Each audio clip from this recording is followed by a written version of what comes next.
So, have you ever looked around and just wondered, why is it that over time the wealthy seem to effortlessly multiply their money while everyone else is just exhausted running endlessly on this financial treadmill?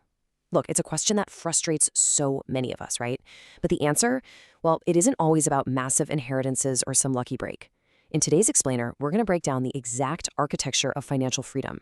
We're actually going to track the 10-year journey of two young guys to see exactly where their paths diverge and how really small, everyday choices end up building an absolute fortress of wealth. Okay, picture this. Imagine two guys, Ali and Ahmed. They're both 25 years old, they earn the exact same median salary, commute in the same crowded city, and have the exact same dreams of eventually escaping the rat race. I mean, they're literally starting right at the exact same line. Now, fast forward 10 years, and their realities couldn't be more different. One is remarkably wealthy, and the other, he's barely keeping his head above water, just constantly stressing about making it to the next payday.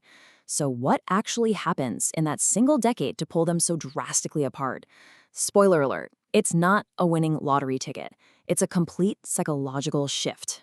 Now, what's fascinating here is that the divergence doesn't start with their income. It starts with everyday, almost invisible habits.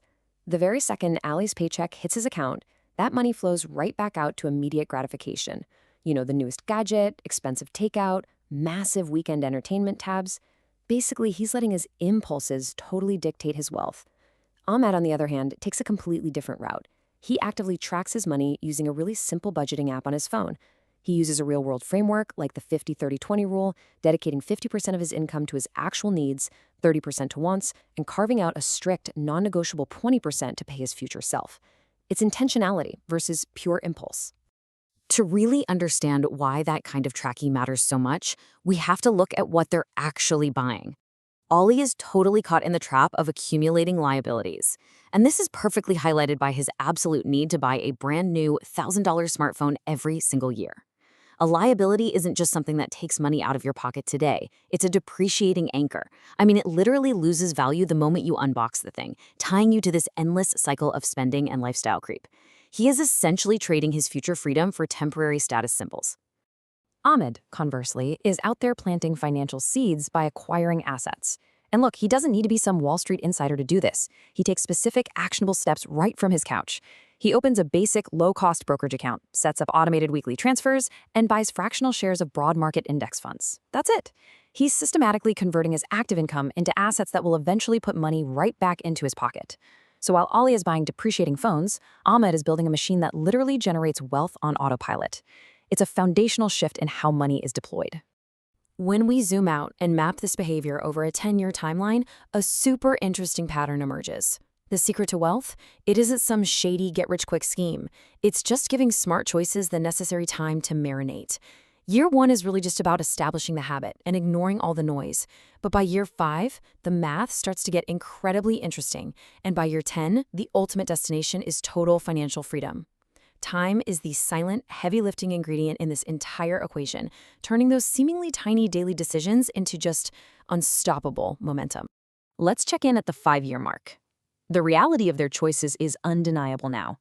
Ali is still running on that exact same treadmill, working incredibly hard just to maintain his lifestyle, surrounded by, 5 years worth of outdated gadgets? But Ahmed, well, actually, he hasn't upgraded his apartment or bought a flashy car either. He's engaging in what we call stealth wealth. To anyone looking from the outside, his life looks exactly the same. But his portfolio? It's quietly humming in the background. Because he automated his investments back in year 1, his assets are now compounding, doing all the heavy lifting for him, while he just goes about his normal day. It all comes back to the idea that compound interest really is the eighth wonder of the world. Think of Ahmed's automated index fund purchases like a tiny snowball.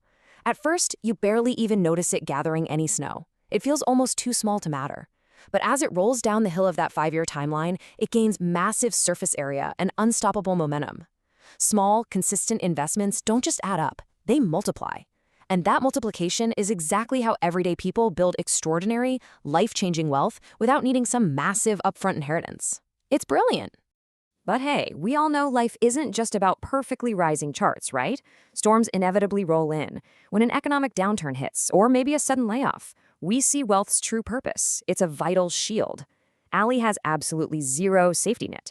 For him, a lost job instantly equals high stress and outright financial panic. It's terrifying. But Ahmed? He is beautifully insulated. His automated savings and that diverse asset cushion provide immense stability. Wealth acts as this necessary buffer between you and an unpredictable world. It's not just about what you can buy, it's about the peace of mind you secure when things go terribly wrong. So fast forward to the absolute finality of year 10.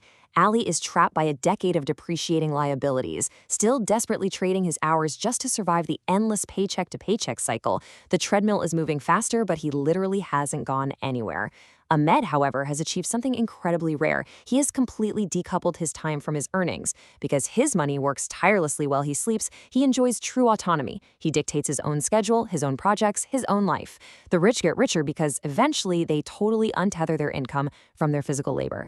Now, how does that autonomy actually function in the real world? Well, the wealthy deliberately engineer an architecture of automatic income streams. Ahmed isn't just relying on a biweekly salary anymore. His portfolio has matured. He took those specific steps and now includes dividend-paying stocks, maybe a real estate investment trust, or even a physical rental property generating monthly cash flow, right alongside those original broad market index funds. He has systematically built a financial machine that continuously catches and generates capital. Multiple streams of income just flowing to him without ever requiring him to punch a clock. Ultimately, the architecture of financial freedom isn't built on a lucky lottery ticket, it's built on a profound philosophy. The journey to wealth doesn't start with $1 million windfall. It starts the exact moment you decide to actually track your spending instead of ignoring it. It starts when you intentionally buy your very first asset instead of your next liability. You don't have to work for money forever if you finally build a system that makes money work for you. We've seen exactly where the paths of Ali and Ahmed lead over 10 years. So, which path will you choose to step onto today?